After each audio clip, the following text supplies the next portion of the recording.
republic for which it stands, one nation, under God, indivisible, with liberty and justice for all. Guns, self-defense, concealed carry. This is the Patriot Defense Podcast. From the war room in Idaho's high desert, here's your host, Todd Echols. And I am back. It is Sunday afternoon, and I am tucked away in the war room somewhere in the high desert of southern Idaho. And to start things off, I will have to apologize for my voice. It is a little out of whack. I didn't make it last weekend with the podcast, and I got a cold, and the cold came right in the middle of what I'm going to call Idaho's allergy season, opener. Where we get warm, we get hot, we start getting some rain, it gets nice and warm, stuff starts pollinating, the mildew and the molds are out. I mean, and you guys, if you've listened to me over the last couple of years, you'll know that I do have a case of the allergies that kind of gets me fired up. And I combined that with the cold, and I couldn't even hardly talk last weekend, let alone think about doing a podcast. So this week's today's podcast, it might be a little short. I will apologize. We'll see how long my voice wants to last. It's going quickly. So we do have some stuff to talk about though. Let's see, what do we have going on here? Yesterday I had I had 2 or 3 people stop by for a beginner's class, and this is a fantastic class, and it was great because this last week, actually, I've had classes scheduled like every single day, but this weather rolled in, and as soon as the weather rolls in, people start rescheduling.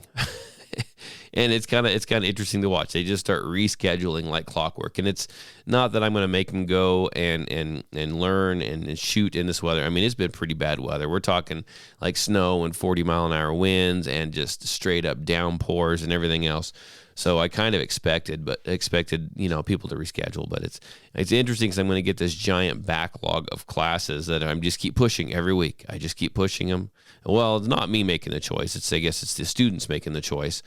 And I just classes keep stacking up. So one of these weeks coming up, I'm going to be totally swamped. I'm going to be super busy, and I do look forward to it. But yesterday I had a beginner's class, I said, with 3 people in it, and it was kind of interesting because we caught this perfect weather window. Woke up in the morning, and I was like, the wind is blowing, and it was cold, and I kept looking at the weather on my phone, and I'm like, I think we can do this. I think this will work. And we had this perfect weather window from like 11 to 2, and the class went from like 11 to 1. And the wind just calmed down, and it got deadly still. The temperatures came up, and it was a little overcast, and it was absolutely perfect. So we lucked out, had a great class, and just a good time. This week it's starting to warm up, and I've got a bunch of stuff scheduled. Hopefully the weather will hold out for us. And this Saturday, I have my Idaho Enhanced Concealed Carry permit class, and it is the one that I'm running a special on for, normally I charge $95 a person for the full 8-hour class. This class, I'm charging $60 a person, or that's for the full 8-hour class. So I've got some people signed up for it. I got room for more, and let me know if you're interested. And man, my voice is going quickly. I don't know if it's going to last much more than 15, 20 minutes. Sorry about that. See if I can take it and get a drink and get it back to normal again. Allergies. Gotta love them. We had lots of stuff happening, or lots of stuff happened, I guess. We had that shooting in, I'm pulling up some notes on it here. We had that shooting in New York on the subway on I think it was Thursday. Where's my notes on that? Let me find it. So yeah, we had a gentleman that showed up. He went down into the subway. He, kind of in a nutshell, I don't have the article in front of me, but kind of in a nutshell, he set off some smoke bombs, and then he started shooting people. And I think they said there was like 13 or 14 people that were injured, that were wounded. And the guy ended up actually turning himself in later on. So, you hear the story and you're like, oh, I mean, this is not a good story, right? You don't ever want to see anything like this. And you're afraid that the media is going to take it and they're going to run with it. And that's what you don't want. Well, a couple different things here. A couple different things to look at. It's pretty interesting, right? To me, in my mind, these things always seem to come right on, right after the left or the president, or whoever, I think it was the president at this point, is calling for what they always call for: more gun control, stricter gun controls, right? And right after he gets on, the news, the TV, has a press briefing, whatever, and talks about this stuff, it seems like stuff like this happens. And it's pretty interesting to kind of see it all play out, and the conspiracy theory part of me wants to say, well, they plan it, they do it. It's, and maybe they do, maybe they don't. It's just very, very interesting. The fact that this gentleman was using high capacity magazines, and that's something they talked about doing away with and wanting to do away with. So let's go ahead and we want to do away with those high capacity mags. So let's set up how perfect. We can set up a shooting. And they can use high capacity magazines. Very, very interesting. And very interesting that they just got done talking about ghost guns and guns without serial numbers and guns you can't trace. And when they actually showed pictures of the firearms used in this incident, this horrible incident, it looked like you could still read them, but it looked like they made it obviously look like someone had tried to scratch out the serial numbers on these guns, which was really weird. And it was just, it's like they focused on it. Like it was a perfect photo op, for pushing their agenda. So take that how you will. I mean, we all believe certain things. I just think it's very, very interesting. So here's what we know. So, this gentleman supposedly had went and bought this gun legally, right? And it's background checks. The background checks that they call for all the time, and we want to strengthen background checks and all stuff. Background checks in this case failed to prevent this crime. They failed to prevent a lot of crimes, right? All of New York City's gun control failed to stop this crime. The FBI had questioned this guy multiple times, and had failed. They knew about him. They questioned him. They talked to him, right? He wandered around in plain sight for 30 hours before he finally turned himself in. Right? They got him, but it's not because they hunted him down. He turned himself in. And then once you see who this guy was, and you see that he was African American, right? And it didn't fit their agenda. They, the media stopped talking about this story like really quickly. And it's like they talked about it for a day and a half. And I mean, now you can go on and find stuff, but it's just no longer, it like fit their narrative, but it didn't fit their narrative perfectly. And now they're not talking about it anymore. Interesting the way that works. Just, here's the thing. They want your firearms, and they're going to do whatever they can to come and get your firearms, or Pearl Harbor, it was said, we don't invade it. We won't invade America because the U.S. because there'll be a rifle behind every blade of grass. I can't even think straight today. I'm so sorry. Kind of just rambling here, but there'll be a firearm behind every blade of grass. And I know I've talked about this so much before. They want your firearms. They want the control. The reason we haven't ended up the way Australia has is because we have our Second Amendment. There's places that have, like Canada and stuff like that. They don't have the Second Amendment like we do, right? They don't have freedom and access to firearms the same way that we do. That is, in my mind, that is the only thing that is standing in between us, or between them and us, and them getting what they want and them taking ultimate control. And so we have to keep standing up for our freedoms, right? And I think they'll go as far as to stage or put together these mass shootings, these attacks, because they always tend to pop up after they call for gun control. It's kind of like the final punch to we need gun control, and then 3 days later, look, this is why we need gun control. It's like their speech doesn't end the day that they're, when the camera shuts off. It's like 3 days later, all of a sudden, bam, there's some kind of attack. It fits their narrative perfectly, and we want your guns. That's, I don't know, conspiracy or not. I'm not real sure. It's just interesting to watch and interesting to see happen. So, like I said, I'm going to bounce all over the place today. We're going to talk about a handful of things. This is going to be a real short podcast because I obviously can't even keep my thoughts straight today. There was a thing I found on Facebook and of a gentleman. Where's it at? Over in, I believe, Victorville, California. So I'm going to read you this article, and then I'm going to give him some thoughts on it. It says, a Southern California shoe store owner opened fire at two shoplifters, police said, but mistakenly shot a 9-year-old girl about to get her picture with the mall Easter Bunny. The store owner fled the state and was arrested in Nevada, authorities said on Wednesday. So it says, Marquel Cockrell, 20, was chasing shoplifters out of the store Tuesday evening at the mall of Victor Valley in the small city of Victorville when he fired multiple shots at the shoplifters. Cockrell shots missed the shoplifters, instead hit the 9-year-old female victim. The girl, identified by the family members, she had been getting ready for pictures with the Easter Bunny when the shots were fired, said her grandmother. The girl was left with 3 gunshot wounds, including 2 in her arm. So, there you go. Here's the thing. If you're going to carry your firearm, you need to know what you can and can't do, right? This dude was protecting property that I'm sure was insured at that point. But he decided he would take matters into his own hand, and he was going to shoot at the shoplifters who were stealing shoes from his store, right?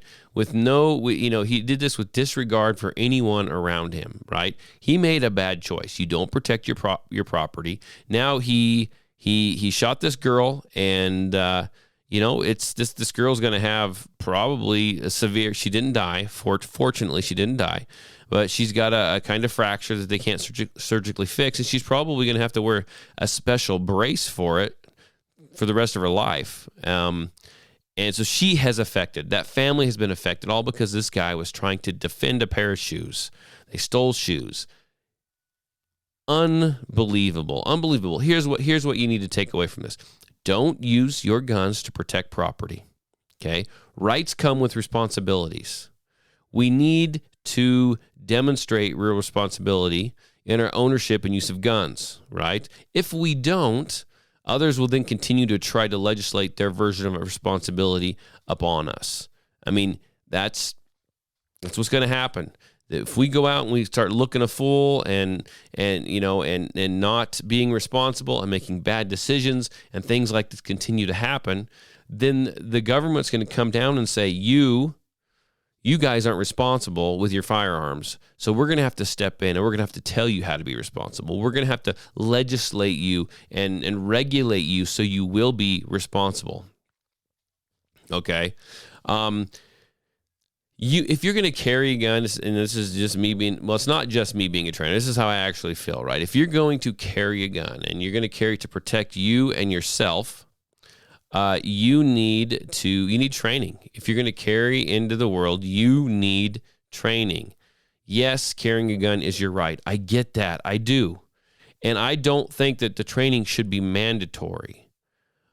But I think that, as a firearm owners, I think you need to encourage anyone that has a gun or carries a gun. You need to encourage them to go get training, right? And I'm not saying this guy made a poor choice. He was protecting property, not people, right? He made a poor choice. But had he taken a class, had that been pointed out to him, would he have done the same thing? We hear all the time of people like this. They're being like the Walmart and they see someone stealing something and they're running away from store personnel, and the average Joe just like draws their firearm and shoots at him and tries to be a hero because someone's stealing a shirt or shoes. You don't do that. You don't do that. Here's a few quotes from John Adams. This is, our obligations to our country never cease, but with our lives, we ought to do all that we can. And liberty cannot be preserved without a general knowledge among the people. Go out and get training, right? We need to preserve our liberty. Go out and get training. Know how to do stuff. Know how to be responsible. It's very important that we do that, because if we screw up in public, that's going to be used against us. They do it all the time. And I think they try and bait us into it, right? They want that uprising. They want someone to do something stupid so they can step in and do whatever it is they want to do and declare martial law and take our firearms. And right now, as we a lot of places are, I know here locally, are getting ready to go into vote, and we got to vote for governor. We got to vote for all our new state representatives and everything. And you need to pay attention to who you're voting for. You need to pay attention. You need to do some background on them. You need to find out if they match all your values, if they are going to vote the way that you want them to. And I know that it's very difficult to do that, because you know what? People can say a lot of stuff.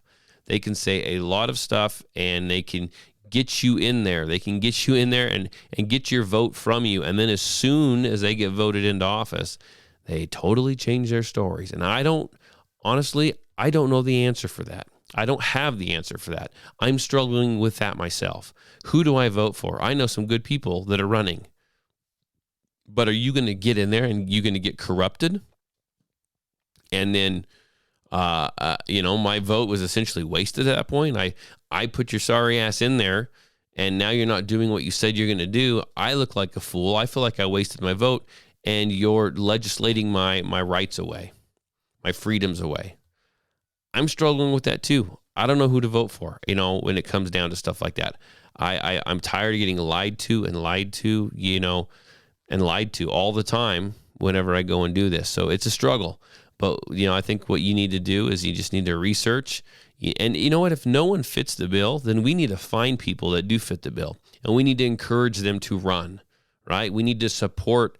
I think there's a lot of, I'm going to call them underdogs or little known people out there that are running for certain offices, and they just don't get the traction because they're new to the game. They're not a big name, that kind of thing. Those might be the people that you might want to support, right? Support those people, get them up there, get them in there. It's time to clean house. I don't know how else to say it, but it's time to get in there and try and do your part. But I tell you what, this is I don't know. This is probably the shortest podcast I've ever done, but I actually hear my voice. I can feel my voice I don't think it's got even 20, 30 minutes in it. I hear it going. I hear it. It's leaving me, but I didn't want to skip another weekend without having a podcast. Every now and then, seems like every month or so, I'll skip one weekend. I don't like to skip a couple weekends in a row. So if my voice gets feeling better later on this week, I'll jump on. I know Patriot Defense has a lot of stuff coming up that I would love to talk about. I've got a gentleman that I'm meeting with this weekend with a slight possibility of maybe being able to offer some like basic beginner rifle classes.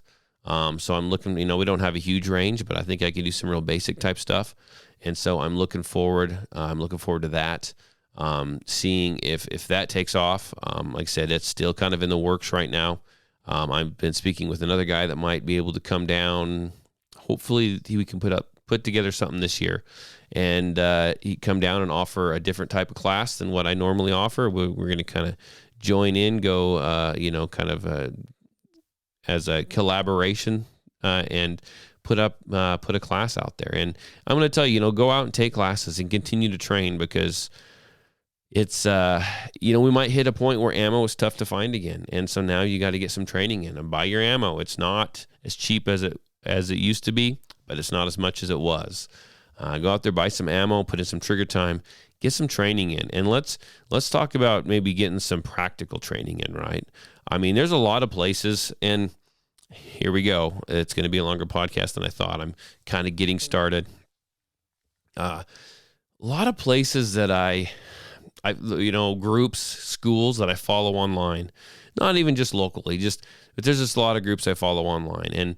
And I'm interested in their stuff they put out. They put out awesome stuff, right? Great content, videos, whatnot, and I follow it, and I comment on it, and I watch it, and I watch them evolve. And I tell you what, it just irritates me because, and it's just me. I mean, if you like it, you like it. But I watch them all of a sudden. I mean, these are big schools. These are big names. And all of a sudden, they kind of evolve into less everyday person, you, me, the everyday civilian type stuff to, I've got a Army super sniper, ex Green Beret Ranger, whatever, right? They start getting into the military stuff and the special ops type stuff, and they start going, in my mind, yeah, they can fill classes, and I guess, but it starts going a little too far. Like, let's teach you how to do this. Let's teach you how to do that. Let's teach you how to fight like a Navy SEAL or shoot like a sniper. And I guess and that sells, right? That sells. You're never going to get that here from me. You're not. My motto, and I don't bring it up enough. I used to bring it up all the time. I actually have hats that have this motto printed on it, is practical, not tactical. That's my motto. Practical, not tactical. Tactical, I think, is a very overused term. I think it is a term that can sell a lot of things. People think tactical and they think cool. I think tactical typically, and I think tactical, right? Not tactical, tactical. That's what I see. You don't, in my mind, the everyday average person, unless they just want to go learn that because they enjoy it, which go for it. Spend your money how you want. But I don't think the average Joe needs that. The average Joe also, honestly, the average Joe needs to know how to work their freaking trigger. They need to know how to draw their firearm. They need to know how to hit the freaking target, right? That's what they need. They need to learn about trigger reset. They need to learn about reloads. They need to learn how to shoot and move a little bit. They don't need this, you have to show up to class in a freaking bulletproof vest and your kit and your gear, and that's fine. If you like that and you enjoy that, go for it. And I'm all for that. Do you. But the average Joe, I don't think, needs that. And that's not what you're going to find here at Patriot Defense. And so I just see these pages and these different groups evolve into that. And maybe that's why I'll probably never make $1 million. And frankly, right now, if my wife were to lose her job, guess who's going to have to go back and get another day job? Me, right? Because I don't make millions doing this. I do it because it's a passion of mine. I do it because I enjoy it. I do it because I like to see smiles on people's faces when they pick up a firearm for the first time, something that they thought was scary, and they're able to shoot it and they can see the enjoyment in it. I like helping people grow and learn and head down the path to feeling free and feeling like they're able to protect themselves. That's what I like. That's what I enjoy. And that's what you're going to find here at Patriot Defense. But anyhow, I know I've said that all before, but I don't know. Maybe it's the meds, man. I can barely. You can probably hear my voice. I can barely breathe, let alone talk. So I'm just going to go ahead and sign off for now. If you support the podcast, I do appreciate it. If you listen and enjoy it, share it with your family, share it with your friends, share it on social media. You can call me, call me or text me at area code 620-794-6223. That's area code 620-794-6223. And, leave a comment, say hi, do whatever. I've got some more guests coming that I want to try and get on the podcast here in the next few weeks. So pay attention, look out for those. And I will come back next weekend, hopefully, and redeem myself for not having a podcast last week. And this podcast is it's probably trash, honestly. I can't even stay focused on what I need to talk about today. I can't. I'm losing my voice. Anyhow, I'm out of here. You guys have a great week. I'll see you next weekend. Thanks for enduring that with me. Bye.